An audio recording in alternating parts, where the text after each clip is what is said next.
someone up there had a grudge and a power washer. I was 36 then, running a busted two-truck tow outfit out of Red Hook. Name's Nick Rourke. These days, I've got more gray in my beard than I ever planned, and that night still lives rent-free in my head. The shop smelled like rubber, oil, and burnt coffee. Bay water was already pushing up through the storm drains, turning my yard into a soup of gravel and muck. The sump pump was coughing like it had asthma. Inside, my ledger looked like a eulogy. If the bank didn't blink, I'd be dead by Tuesday. I had a pink slip from the landlord, something about a code fine I knew we'd fixed. A final notice from the bank stamped like blood, and a voicemail from the city saying my rotation slot might get yanked. That was 8:15. I was chewing the inside of my cheek, watching rain sheet down the roll-up door, thinking maybe tonight was the night I left the keys on the desk and walked. Then the office door banged open. Kid stood there, small, soaked, maybe 8 years old, mud to his shins, backpack slumped like it had been dragged through a sewer. He looked right past me like he was still outside, eyes wide, chest hitching like he was trying to hold back a flood worse than the one outside. I'm a dad. I know the look a kid makes when the crying's not far off. I grabbed the cleanest shop towel I had, got him into my chair, and cranked the space heater. He didn't flinch, just sat, shivering like a loose wire. "What's your name, bud?" "Landon." His voice was so small it sounded like it came from behind him, not his mouth. "Where's your folks?" He looked at the floor. "Mom's friend picked me up from soccer." Then there was a bump, then water, then I ran. His right knee was turned out weird, and he kept it stiff like it hurt bad. I ran to the truck, grabbed the ace bandage from the glove box, and wrapped it decent enough to hold. Gave him my ham sandwich, even though I hadn't eaten since noon, and my stomach was screaming. He ate like someone who didn't trust the food to stay. "Before we start, tell us which city or country you're listening from. Let's see which corners of the world we've gathered from today." "Thanks. And now the story." I called 911, then 311, because in this city, that's the real line for this kind of mess. Dispatcher logged it. Minor, non-life-threatening, keep the kid warm, don't let him leave. Said they'd send EMS if they could get through. I texted Tony, my driver, told him to grab the Prius on Van Brunt Solo. Rain was smacking the roll-up like fists now. The kid flinched every time thunder hit. "You want to call your mom?" I asked. He shook his head. "She'll be mad I ran." "She won't be mad you're safe." He didn't say anything, just nodded once like maybe he half believed me. I gave him my hoodie. It hung off him like a parachute.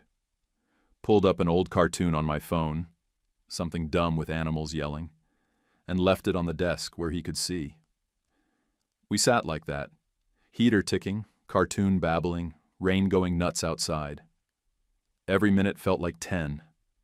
I checked the lot, still no sirens, no lights, just the hum of the pump trying to keep the office above swamp level. The kid leaned against the chair's arm like he was trying not to pass out. I sat across from him, arms crossed, jaw tight. Not thinking about the bank, not thinking about the code fine. Just watching a scared little kid shake rainwater onto my office floor and hoping like hell the world hadn't totally stopped caring. The flashing red and white bounced across the puddles like bad lighting at a sad nightclub. A cruiser and a bus slid into the yard around 8:50, tires hissing, water rolling off the bumpers like they'd just come up for air. I stepped out and waved them in, and the EMT was already grabbing a kit before the doors finished swinging open. They moved fast, but gentle. The woman checked Landon's knee and gave me a nod. Mild sprain, nothing broken. She asked what happened, and I told her the story as clean as I could, starting with the door slamming open and ending with the cartoon playing on my phone. I added that he looked like a deer frozen in a Walmart parking lot under floodlights. That part wasn't medical, but it was the truth. The cop was younger than me, but already balding. Looked like he hadn't slept in days. He stepped in, knelt down next to Landon, and asked if he knew his mom's name. Landon blinked a few times, lips moving before sound came out. "Keegan," he whispered, then shut down like someone flipped a switch. He didn't say another word, just stared at the heater like it might tell him what to do next. They loaded him onto the bench seat in the back of the bus, buckled him in like he weighed nothing. EMT gave him a foil blanket and said they'd get him checked for exposure, just to be sure. The officer turned to me next. "Your name, sir?" "Nick Rourke. Harbor Hook Tow. 2 trucks, 1 headache." He smirked like he got it. I gave him my license and shop information. EMT wrote it all down. They asked if I wanted to follow them to the hospital, but I said no. I'd done my part. My part was over. They pulled out slow. The cruiser led, the bus followed, lights reflecting off the yard water like some busted parade. I watched until the glow disappeared down Van Dyke, then stepped back into the shop, suddenly colder than it had been before. 10 minutes later, my phone buzzed. No caller ID. I almost didn't answer. Figured it was the landlord again. Or maybe the bank leaning on me after hours. But something told me to swipe. The voice on the other end was controlled, tight, but shaking underneath like it had just run 3 blocks and wasn't sure it had made it. "Is this Mr. Rourke?" "Yeah." "This is Carol Keegan." I'm Landon's mom. I sat down hard. "He's okay." Banged his knee. "Mild sprain," they said. EMS just took him. Said they'd warm him up and check vitals. There was a long inhale, like she'd been underwater since sunset. He said he ran. That they clipped a bumper around 65th. The guy driving panicked. Floodwater started climbing, and he ran. He ran straight into my shop. I paused. Smart kid. Scared, but smart. "Thank you," she said. Then again, softer. "Thank you." She didn't ask about anything else. No questions, no accusations, no small talk. Just that. When the line went dead, I was still holding the phone like it might ring again. I turned back to the desk. The ledger was open to a page that looked like a countdown. Past due insurance. 1,184. Landlord wanted 2,600 plus a phantom inspection fee I'd never agreed to. The bank was circling like a vulture with a calculator. Tony's voice crackled through the shop radio a few minutes later. "Box trucks blocking Van Brunt. Looks like a floating fridge with wheels." "You want me to wait it out?" I pressed the mic. "Turn around." "Live to tow another day." "Copy that." The line cut. I leaned back and listened to the sump pump burp and wheeze under the floorboards. Rain still hammered the metal door like it was pissed off. I wasn't thinking about money then. Wasn't even thinking about trucks or flooded roads. I was thinking about Amelia. 3 years gone. And I still reach for her sometimes in the dark. Our little girl, Eva, was 7 now, sleeping in Queens at my sister's place, while I tried to keep Harbor Hook from sinking like a rusted barge. I hated the distance, but I hated the idea of her hearing me curse a busted generator or cry over a late bill even more. That night I could have run 2 or 3 more calls if I pushed hard. Made a couple hundred if I didn't stop to eat. But instead I just sat. Sandwich long gone. Hoodie on a kid I didn't know an hour ago. Heater ticking like it was counting seconds I couldn't get back. Maybe it sounds small. Maybe it was. But sitting in that chair, soaked and broke and 2 payments from shutdown, I felt like I'd finally done one thing right. Just one. And that was more than I'd felt in a long time. Sunday started like a hangover without the drinks. The rain had finally backed off, but the humidity hung in the air like it hadn't made up its mind. I'd barely slept. The cot had a spring with a personal vendetta, and the shop still smelled like wet carpet and diesel. The weird part was the silence. No calls, no pings, no junk texts about extended car warranties, just 6 hours of digital nothing. Then at exactly 9:03, my phone blew up like someone flipped a switch. 32 notifications in under a minute. Nextdoor, Instagram, Facebook, a couple things I didn't even have installed, but apparently auto-tagged me anyway. My name was in a thread titled, "Tow Guy in Red Hook Took in a Kid During the Flood." There were 2 grainy photos of Landon wearing my orange hoodie, sitting by the heater in my office, looking like something out of a Red Cross ad. The post had blown up, people arguing in the comments about what kind of sandwich I gave him, others saying I deserved a medal, or a GoFundMe, or a city contract. It didn't feel real, seeing my stained floor and busted heater on screen with strangers calling me a hero like I'd done something special. That's when I saw the DM Janelle Ortiz. I knew the name vaguely. Autovlogger, Brooklyn-based, did walkarounds of weird mods and salvage flips. She messaged, "You the Red Hook guy? Mind if I get a quote?" I replied, "Not a quote guy." She shot back fast. "Then tell me what happened anyway. No pressure, just your side." I stared at the blinking cursor, then typed, "A kid needed help. That's it." She responded with a heart and said she'd tag me when the video dropped. I figured it'd get 50 views and a comment about my crooked sign. Maybe a joke about child endangerment from someone who thinks sarcasm is a skill. By lunch, her clip had 79,000 views across 4 platforms I don't understand. The thumbnail was my office door cracked open, rain streaking down the frame like a scene from a disaster doc.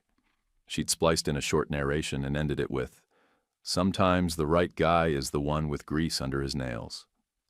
My voicemail had 19 messages. Half were people telling me to raise my rates. The other half were folks asking if I did emergency tows in Long Island. I didn't know whether to laugh or hurl my phone in the bay. At 2:30, I got a call from a number with a Manhattan area code. Woman's voice, clipped and glassy. "Mr. Rourke, I'm calling on behalf of Keegan Auto Group. Mr. Martin Keegan would like to meet you tomorrow. Late morning if you're available. Midtown office." "Keegan," I repeated, leaning on the edge of the desk like the floor had shifted. "He's Carol's father.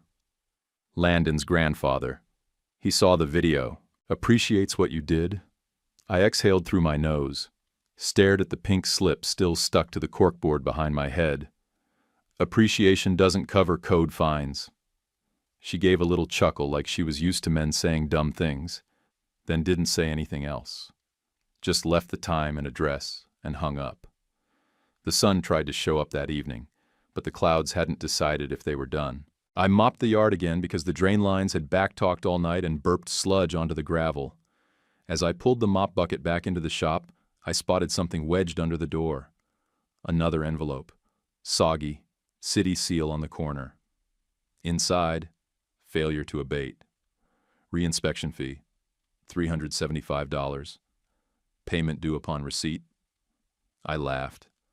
Not because it was funny, just because it was that, or put my fist through the drywall, and I couldn't afford repairs right now. I tossed the envelope onto the desk like it might just vanish.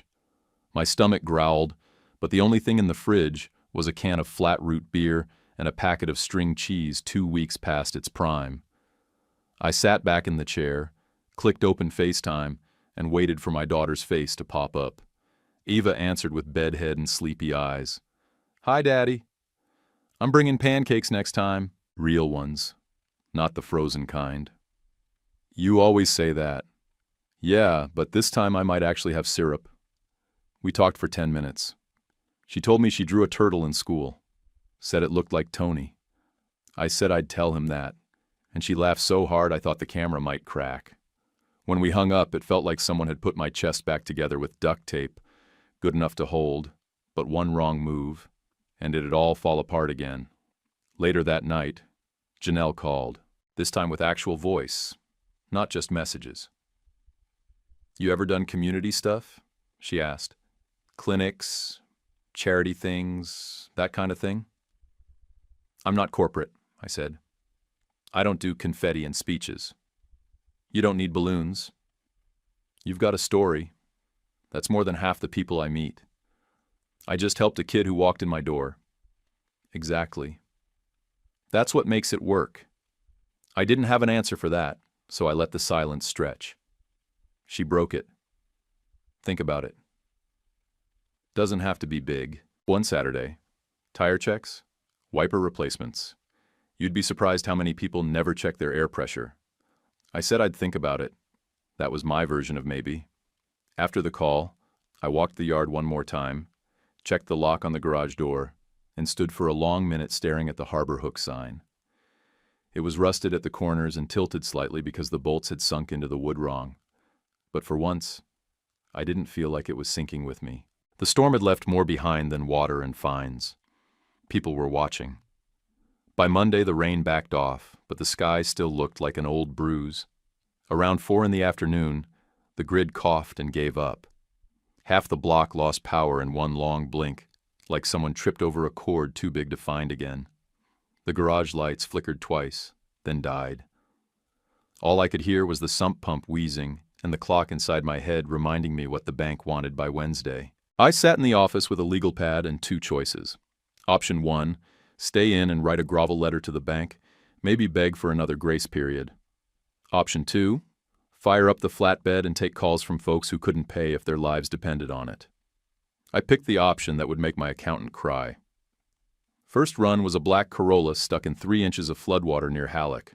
Turned out to be an ICU nurse trying to get home after a double shift. The street looked like a lake, and her tires were hugging the curb like a kid clinging to the edge of a pool.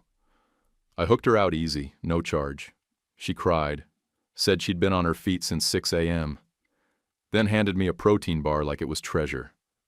I told her to get inside and lock the doors. 15 minutes later, I used the flatbed to block traffic on Van Brunt so a school bus could back out without turning into a headline. Kids inside were screaming like it was a ride at Coney Island. The driver gave me a thumbs up so hard I thought his wrist might snap. Some guy filmed the whole thing and shouted, "This city needs more of you!" which made me look twice for a setup. I don't trust people with cameras and big compliments. Around 6, my phone buzzed again. No number saved, just a short message from the super at the senior building on Coffee. Need power. Urgent. I called back and got him breathing heavy and halfway panicked. "We've got 3 diabetics," he said. "Insulin's in the fridge in the community room. It's already warm in here. I had a generator. It was beat up and smelled like paint thinner, but it had juice.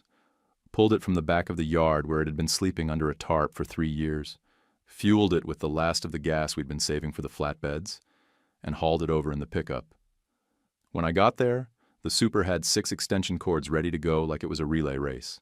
I told him no cowboy crap. We ran 1 line to the fridge and 1 to a power strip for basic lights. That was it. No heroics. No plugging in foot massagers or TV trays. The man watched every plug like a hawk guarding a nest. I respected that. From across the street, a guy named Roland filmed from his stoop. Said, "Don't worry, man, this isn't about clout," which of course meant it absolutely was. I didn't fight it. If it kept people's meds cold and didn't blow a breaker, he could film it from a drone with fireworks for all I cared. I missed 3 paying calls that night. One was a box truck stuck on Columbia. Another was a fender bender outside IKEA. The third was a roadside battery call-out in Gravesend I'd been chasing for 2 weeks. I also missed a meeting with some joker calling himself a relief lender, who was 20 minutes late and probably still sipping coffee somewhere uptown. I didn't miss the sound of the bank clock ticking down inside my head like a bomb with a smug face. Around 8:30, I called the branch manager myself, told her the truth. Told her I'd worked through the storm, helped an EMS handoff, kept a generator running at a senior building, and missed 3 profitable calls. Said I needed 48 hours. That was it.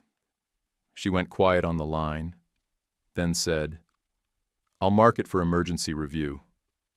No guarantees. You've got until end of day Wednesday, July 14th. "Understood," I said, then hung up before she changed her mind. When I got back to the yard, it was dark enough to hide the rust. The Harbor Hook sign swayed in the breeze like it wanted to fall, but not yet. I parked the truck and walked toward the office. Something crunched under my boot near the door. Business card. White, clean, sharp corners. Trent Vega. Bayline Tow. On the back, written in blue ink, "We'll take it from here." I stood there for a long second, staring at the thing like it might burst into flames. I didn't pick it up. I didn't need to. I already saw red. Bayline had been circling my area for years. Kept to Long Island mostly, but I'd heard whispers they wanted to muscle into Brooklyn. Never expected them to show up in the middle of a flood like wolves, sniffing around a limping deer. I stepped into the office, kicked the card inside, and locked the door behind me. Called Tony and told him to shut it down for the night. Go home, eat, sleep. We'll pick it up tomorrow. You sure? He asked. I'm not, I said. But I'm tired, and if I look at one more invoice, I might throw up. He chuckled, said he'd swing by early, then hung up. I sat at the desk and started scribbling numbers. Rent, gas, payroll, the new reinspection fine. Everything stared back like a math problem written in spite. There was no combination that worked without cutting something essential. Or someone. I folded the legal pad closed, got up, pulled the cot out from under the shelf, laid down with my boots still on, and chained the door from the inside, just to be sure. The hum of the generator from 2 blocks over floated through the silence like a lullaby written in diesel and duct tape. I didn't dream. I didn't toss. I just laid there, eyes open, heart tight, trying to believe I was still in control of my own damn story.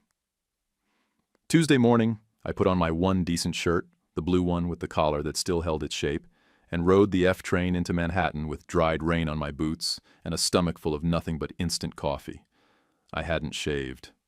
Didn't trust myself with a razor when my hands were still shaking from what the last few days had cost. Keegan's lobby smelled like money and lemons. Polished stone, soft chairs, big glass panels that looked out over Midtown like the city owed them a view. The receptionist looked up, smiled in that practiced way, and said, "Mr. Rourke, they're expecting you." That threw me. No one expected me anywhere but collections. Martin Keegan came out a minute later, hand extended, suit clean enough to sell. The kind of handshake that said he'd close deals in rooms with $10 pens and lawyers who charge by the breath. He looked me over once, head to boots, and nodded. "Thank you for coming," he said. "Let's get to it." He didn't waste time. We sat in a small glass-walled office off the main floor. He offered me water. I said no, and he launched straight in. "I want to buy your outfit. Fair multiple, clean deal. Fold you into our roadside program. New trucks, wrapped in Keegan blue, full salary, benefits, and strong bonus potential for growth." I stared at him across the table, hands flat on my knees. "I'm not a rep." He didn't flinch. Just leaned back like this was the part he liked best, seeing how people said no. "That's negotiable," he said. "Branding's flexible. Operational control stays with you. Within scope. Scope's always the part that bites," I said. He gave the smallest smile and nodded like I'd passed some invisible test. Halfway through the next line of his pitch, the door opened. Carol walked in, hair still damp from the weather, blazer half-buttoned, eyes locked on me like she was still building a case. She was younger than I expected. 33, I'd find out later, but didn't move like someone who let things happen to her. She walked like she was already late to fixing something. "Hi," she said, tone measured. "I'm Carol." Landon's mom, I figured. She looked me over, not rudely, just directly. He slept through the night. First time in 2 weeks. I'm glad. He's a tough kid. She sat across from me, arms crossed. "Do you have kids?" I nodded. "One, Eva, 7. She's in Queens with my sister most nights. I'm trying to get things stable enough to bring her back full time." Carol's mouth did this thing, tightened at first, then softened just enough to not be a smile. Martin stood, checked his watch, and said he had another call. "You two talk," he said. "We'll circle back." We took coffee in a side cafe attached to the lobby, mostly empty. Quiet music overhead, smell of toasted bagels and overpriced espresso. She stirred her coffee without sipping it. If money weren't a thing, what would you actually do with your shop? I thought about lying, then didn't. I'd hire a third driver, fix the damn roof, get the office heater working without smacking it with a wrench, and I'd start a pot, not a loan, a fund, call it Pay It Forward Repairs, so folks don't have to choose between fixing brakes or buying groceries. Carol looked up from her cup. You thought about that before all this? Yeah, for years. I've seen too many single moms drive with bald tires and tell me they'll figure it out next paycheck. You don't figure out a blown tire at 60 on the BQE. She sat back, taking me in with a longer look this time. Something in her face shifted, less guarded, more curious. My phone buzzed on the table. Text from Janelle. 1.1 million views. You're internet famous now. There was a link to a new video splice. Roland's generator clip had made the cut. I left it unopened. Carol glanced at the screen. That her? Janelle. Autovlogger. She's the reason half my voicemail's full of strangers asking for Taos in Connecticut. Is that a problem? I shrugged. Better than silence. At least people are calling a woman from Keegan's PR team came over 10 minutes later, tablet in hand and pitch already loaded. She smiled too wide and leaned forward like she was explaining how to tie shoes. We'd like to propose a safety clinic at one of our Queens lots, she said. Wiper checks, tire pressure, car seat safety installs. You'd be the face of it. Real working class image, community driven. I held up a hand. 2 conditions. First, no balloons, no speeches, no giant checks. Second, pricing stays honest. No bait and switch. Nobody walks in thinking it's free and walks out with a $1,200 repair quote Carol cut in before PR could fake a laugh. Deal, she said. Her voice was sharp, final. I could tell she meant it. The woman blinked, nodded, and said they'd draft something for review. I didn't care about the paperwork right then. I cared that Carol said it like someone who'd slap a clipboard out of your hand if you broke your word. They offered a modest stipend for the clinic, staff, fuel, setup costs. Just enough to keep my shop afloat for another week without touching my posted rates. It wasn't charity. It was a lifeline that didn't come with chains. We finished our coffee. Carol stood first. I'll be there, she said. At the clinic. Not just showing up to shake hands. I'll work sign-ins. Wear whatever polo the PR team wants. Good, I said. I'll be the guy in a Harbor Hook hoodie with oil on his jeans. She almost smiled again. Almost. Then she was gone, blazer disappearing into the elevator before I could figure out what that expression meant. Wednesday morning hit like a slap. I'd barely rolled off the cot when my phone lit up with 3 missed calls, 2 texts, and 1 link I almost didn't open. Anonymous blog post. No byline, no proof. Just a headline that screamed louder than it deserved. Tow operator price gouged flood victims, exclusive invoice inside. The attached image was a grainy scan of a bill that looked like someone printed it through a dirty windshield. It had my name misspelled, my shop number wrong, and a made-up address on something called Vern Brunt Street. I read it 3 times just to be sure I wasn't hallucinating. The voicemail clip was worse. Somebody had pitched down a voice to sound like mine if I was drunk and underwater. Yeah, that's double for emergencies, it rasped. I almost laughed. Almost. By 9, a guy from the city showed up at my yard wearing a windbreaker and a badge clipped to his belt. Serious face. Clipboard. Didn't bother with small talk. Mr. Rourke, we've received a complaint about possible price gouging during the flood. We're here to confirm rates, logs, and invoices from the last 72 hours. I didn't blink. I walked straight to the file cabinet, pulled the folder labeled Flood Week, grabbed my laminated rate sheet off the corkboard, and hauled out a shoebox full of handwritten mileage logs going back 6 years. Take your time, I said. I've got nothing to hide. He took the box like it was evidence. I told him I had dash cam footage too, if he wanted timestamps and video. Back inside, I pulled the SD card from the flatbed cam, dumped it onto my laptop, and queued up Monday's footage. Clip after clip showed me pulling cars, waving off cash, helping a lady with a walker into her front steps, even giving a guy a jump with no charge after he told me his card reader was down. That's me, I said. Time, location, plate. All right there. He didn't say much, just nodded while checking timestamps. He paused on one where I literally said, "Don't worry about it, ma'am, just get home safe." 2 hours after the blog dropped, my phone rang again. It was the ICU nurse, Melissa. I just saw that crap online, she snapped. If they come after you, I'm bringing the whole unit. You didn't even take cash. You towed me for free and gave me your last damn granola bar. It was a protein bar, I said. Doesn't matter. It was yours. She wasn't the only one. 2 other customers from that night called within the hour. One was the school bus driver, the other a teacher I'd pulled from a dead battery near IKEA. All of them were pissed on my behalf. Janelle didn't wait. By noon, she'd already dropped a response video, broke the blog post apart like it owed her rent money, froze the invoice image on screen, zoomed in and circled the fake street name in big red. Vern Brunt, she said, tone sharp. It's Van Brunt. Anyone who actually tows in Red Hook would know that. Then came the real kill shot.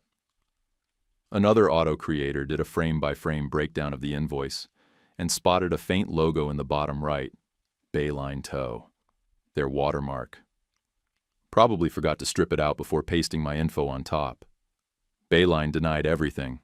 Of course they did. Posted some smug press line about being committed to community standards and disturbed by recent discourse, like the sun was denying it was hot. Didn't matter. By 2, Keegan's legal team had fired off a cease and desist that I heard was 3 pages of steel. A lawyer friend called it elegant brutality.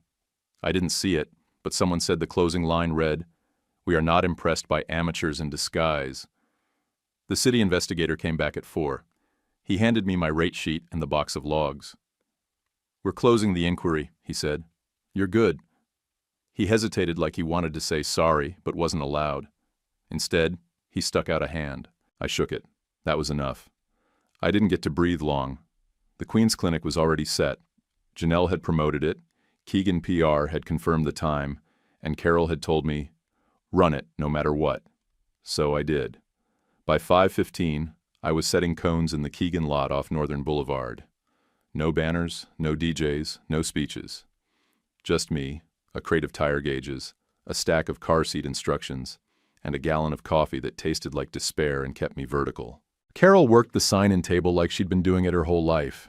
She wore jeans and a zip-up with the Keegan logo stitched so small it could have been a typo.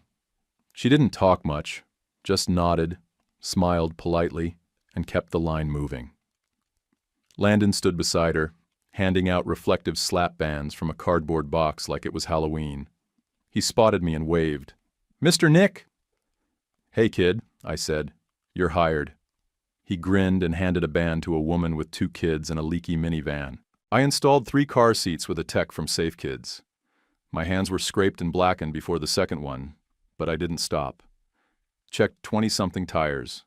Replaced a pair of windshield wipers out of my own stock. Grease got all over the shirt I'd tried to keep clean for once. Didn't matter. I kept going. People came. Not because of a video. Not because of Keegan's name on the permit. They came because they'd heard something was happening in a parking lot in Queens where folks could show up and not be judged for driving something older than their job title. Around hour 3, I looked up from under a Chrysler and saw Martin. He was 10 feet back, arms crossed, coat open, watching. His face was stone, but his eyes weren't. He didn't wave, didn't speak. Just stood there like someone evaluating whether a storm was going to pass or settle in for the season. I got up, wiped my hands on a rag that should have been burned a week ago, and went back to the checklist on the next car. By the time we packed up, the lot was covered in coffee cups, plastic cones, and tire tread chalk lines. My back was screaming. My knees felt like sandpaper. But I didn't feel used up. I felt solid. Friday. I walked back into Keegan Auto Group wearing the same shirt from the clinic.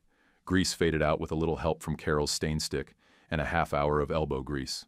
The receptionist gave a nod, buzzed me in without asking, and led me past the glass lobby into a side hallway lined with artwork that looked like someone paid a lot of money to say nothing.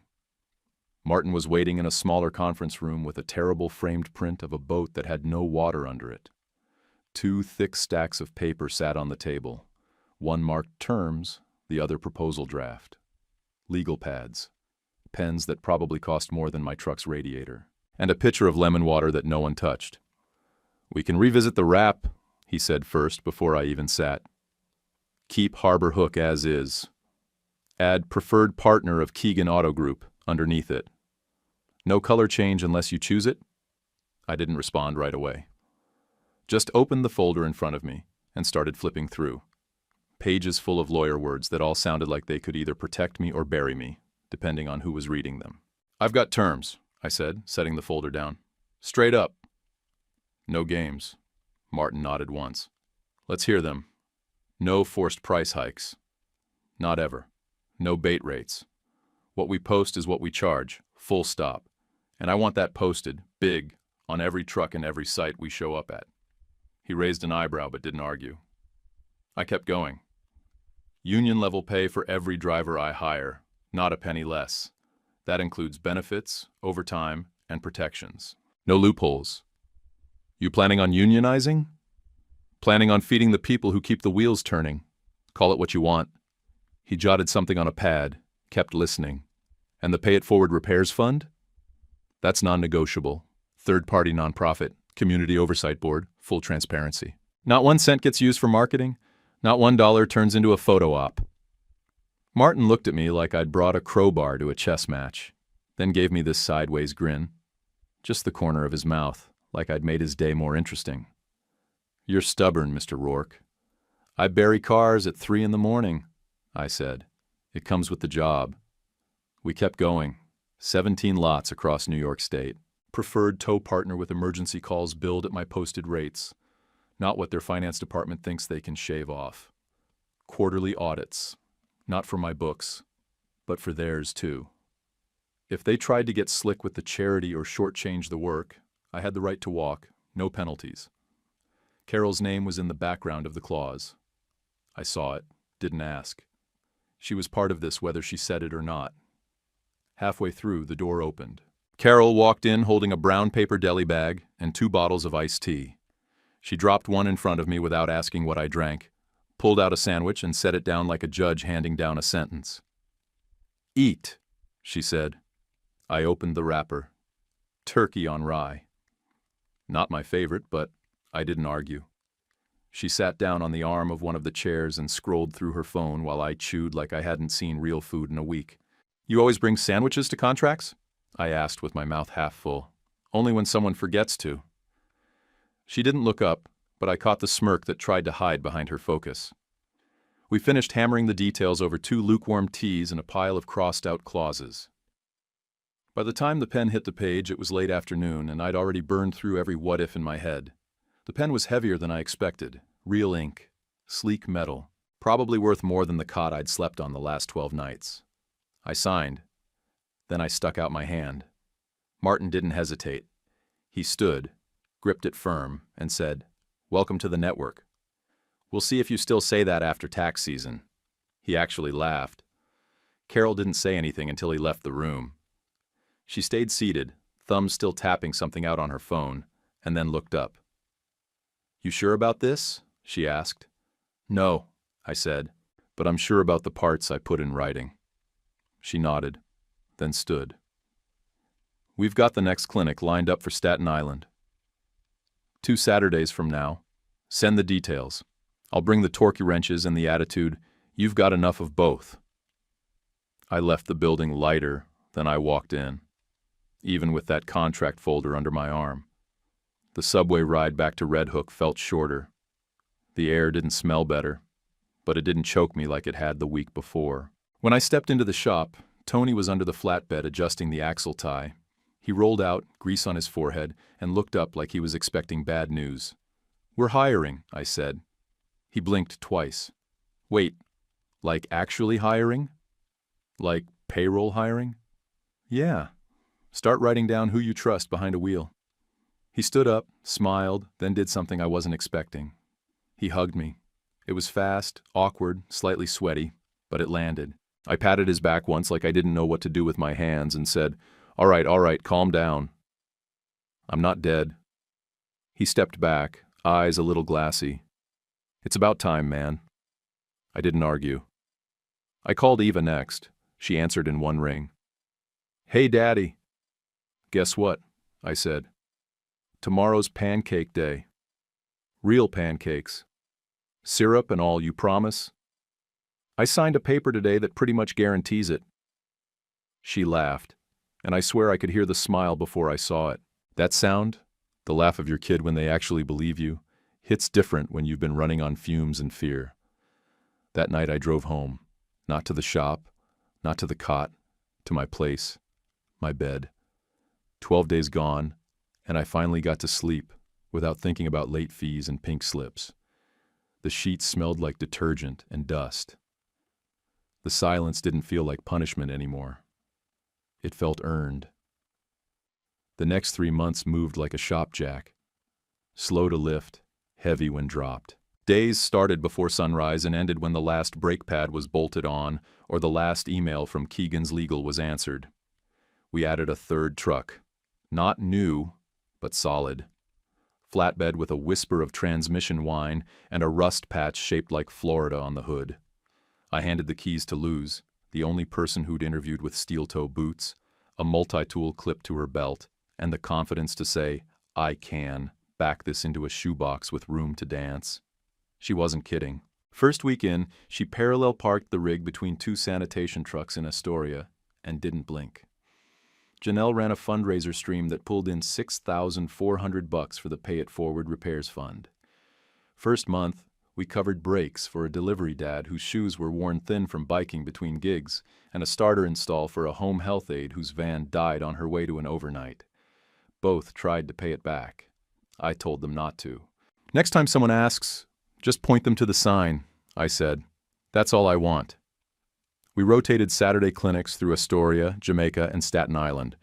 No banners, no microphones, no gimmicks. Just torque wrenches, hand pumps, and a battered thermos full of terrible coffee sitting on a milk crate. Word got around. Some weekends we saw 20 cars. Some weekends we saw 60. We didn't track turnout.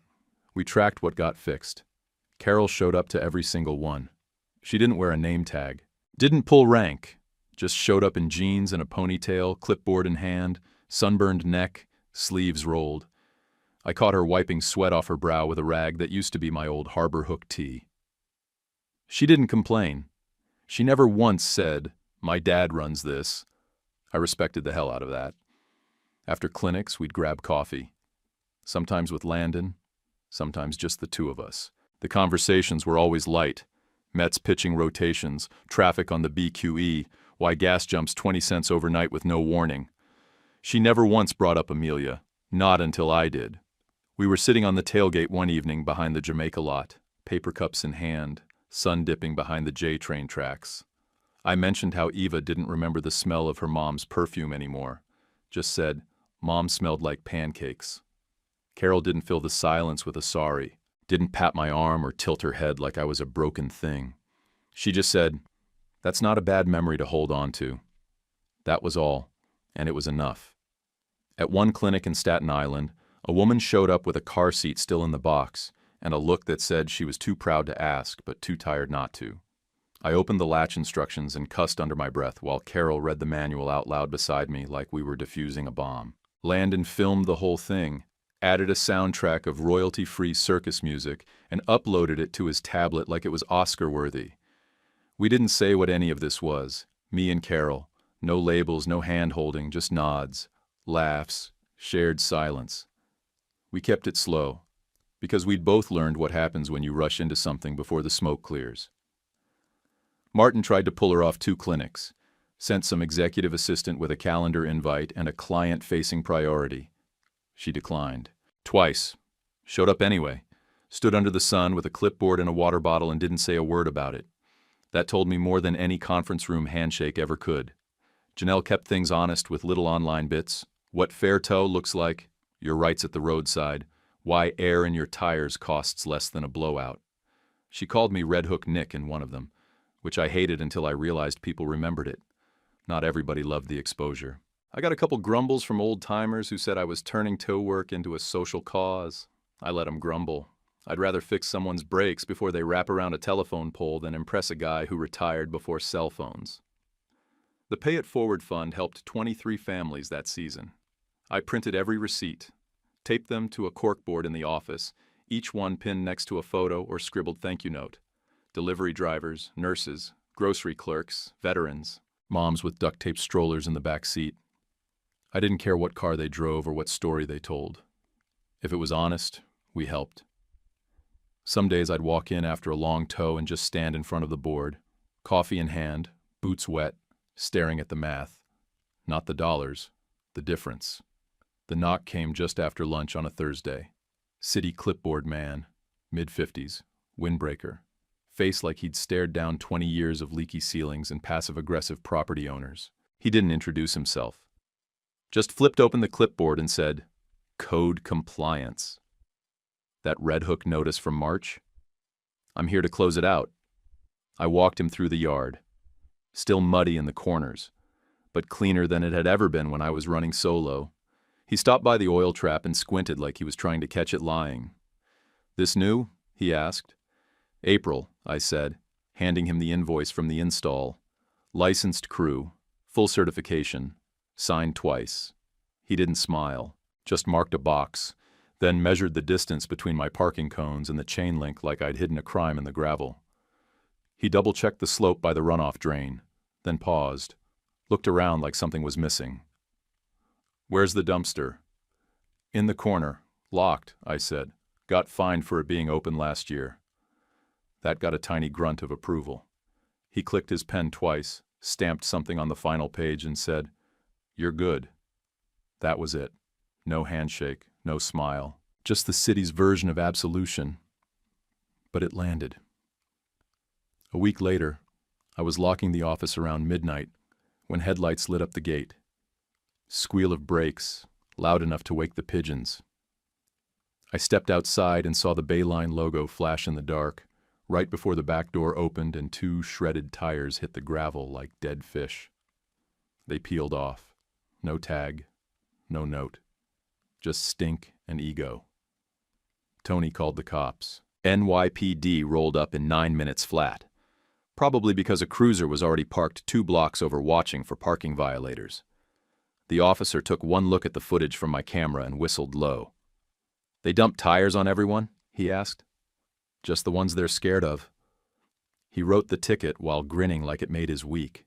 I didn't post about it, didn't scream online, just filed the clip with the city's rotation board. If Bayline wanted to play games, they could do it from off the list. We ran our winter clinic 2 Saturdays later in a heated service bay up in Yonkers, partnered with a church and a union hall. The space smelled like rubber, tool grease, and old pine cleaner, but it was dry and warm. The Pay It Forward Fund covered 12 battery swaps before lunch, and Luce and Tony knocked out 3 wiper replacements before I'd finished my first cup of coffee. Martin showed up in jeans and a flannel like he was testing out for local grandpa number 3 in a Hallmark movie. Still shook hands like a CEO, though. He asked me quietly if I needed anything. "Yeah," I said. "Patience." He nodded like that made more sense than it should have. Carol came an hour later with her mom in tow. First time I'd met her. Woman hugged me before she even said hello. "We finally slept on July 11th, she said in my ear. Before that, it was all worry. I didn't know what to say to that, so I just nodded. She let go, patted my arm like a confirmation, and went off to find Landon, who'd disappeared behind the snack table with a half box of slap bands and a Sharpie. Janelle's year-end montage hit social the week before Christmas. The clip opened with the flood footage, my hoodie, the space heater, the cartoon on my cracked phone screen. Then the generator at the senior building, the clinics, the receipts board. Landon handing me a slap band to sign while grinning like I was someone who mattered. I watched it once, then I shut it off and went to mop the bay. We rehabbed the office that winter. New paint on the walls, gray-blue with a stripe of yellow like I always meant to do. Tony found a couch from a moving sale that didn't stab you when you sat wrong. Luce brought in a fridge from her cousin's apartment, and for once, it didn't freeze the lettuce into bricks. I hung a pegboard above the desk. Every thank you note went on it. Every old key from a job that meant something. One from the Corolla nurse, one from a guy who left town and mailed back the spare. They all got spots.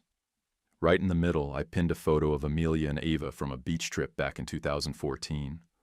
Amelia's hair is blowing sideways, and Eva's grinning with her arms full of wet sand. I didn't put it up to remember what was gone. I put it there to remember what we carried forward. 12 months to the day since Landon limped through my office door, We closed the yard to calls from noon to 3. No tow trucks, no jump starts, no invoices. Just folding tables, foil pans, and paper napkins that felt like sandpaper. We called it Open Yard. Tony showed up early with a giant tub of his famous macaroni, the one that looked like it could patch drywall and might hold up a wall if you asked it nice. Luz brought the speakers, rigged up a playlist that bounced between classic rock and whatever her niece liked this month. I grilled dogs on a propane burner with a dented lid and no temperature gauge. Didn't matter, they came out just right. We set the corkboard with every pay-it-forward receipt by the sign-in table. Every name, every job, every note from someone who'd walked in with a busted car and walked out with a working one. People pointed at their names and laughed, the kind of laugh you let out when a rough season finally rolls over into memory. Janelle walked around with her camera for the first 10 minutes. Got a few clips of Luz dancing with a little girl in cowboy boots and Tony yelling at the grill like the onions had insulted his mother. Then she put the gear down, grabbed a plate, and ate like someone who earned it. I appreciated that more than I said. Martin came up around 1, slacks, no tie, sleeves rolled. He stood on a pallet near the fence, looked out at the crowd like he was trying to memorize every face, and said one thing. Community matters. Then he stepped down and didn't say another word. Smartest move of the day. Carol stood next to me in a blue dress that didn't belong in a tow yard but somehow worked anyway. She held the ribbon, Landon on the other end, scissors in his hand wobbling like he'd chugged too much lemonade. You ready?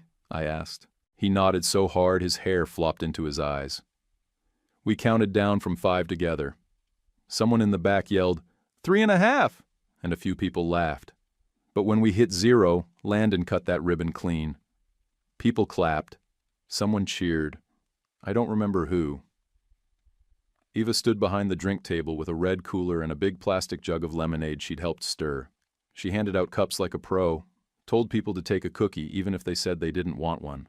I caught her smiling at Carol once, and Carol smiled back. I introduced them after the ribbon came down. No speech, no lead-up. Just, Carol, this is Eva. Eva, Carol. Like it wasn't a big deal, and maybe that's why it wasn't.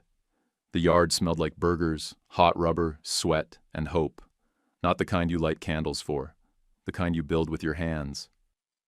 A woman came up to me near the grill, maybe mid-60s, gray curls under a Mets cap. She wrapped me in a hug before I could stop her.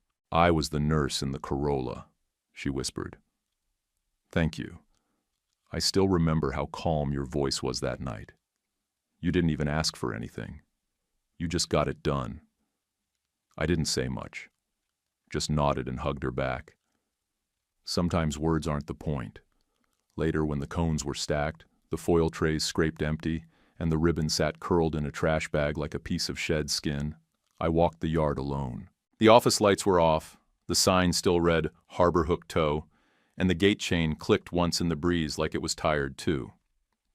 Inside, the bank file was marked current. No red ink, no late flags. The city had kept our rotation slot without a fight after the audit and the clinics, and the pegboard behind the desk was full, notes, keys, a few pictures, and that one of Amelia and Eva on the beach, right where it belonged. I didn't feel done, but I felt tired in a way I could live with. When money's tight, do you help anyway or protect yourself first? If this hit home, comment, good story, or your take, like and subscribe. It's huge for us. One click for you. YouTube picked this for you.